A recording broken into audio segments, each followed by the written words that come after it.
Makalipas ang ilang linggo, nang maisyo na hiwalay na ang mag-couple na Kim Chu at Sian Lim, pinapatunayan ng magkasintahan na going strong na uli ang kanilang relasyon.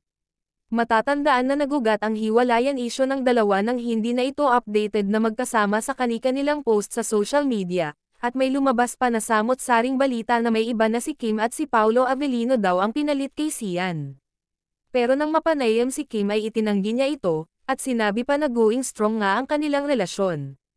Nang matsipohan naman si Sian ng isang source ay naitanong ito kaagad sa aktor kung ano na ang status ng Kimchi, hindi man agad sinagot ni Sian pero sinabi niya na may tampuhan lamang sila ng nobya, at sana daw ay mapag-usapan na nila. At kahapon nga ay nagkita na si Kim at Sian at nagbakasyon ang dalawa sa isang resort, at sa ibang pasyalan, makikita sa kanilang dalawa na okay at masaya na ang mag-couple. Kung babalikan ang kanilang love story ay napakatagal sinagot ni Kim si Sian nang mangliga pa ito sa kanya, sabi ni Kim na mas gusto niya na makasiguro kung totoo at mahal siya talaga ni Sian, at ganun din naman si Sian, kaya kahit umabot ng 1 taon at kalahati, ay hindi siya tumigil sa pangliligaw kay Kim.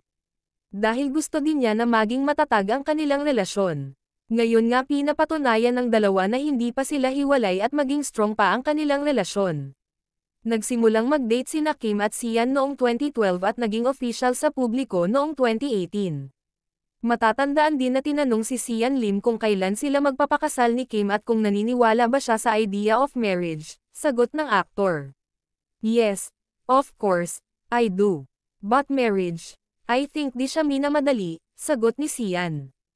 Paglilinaw pa ni Sian, we love each other so much and that's what's important.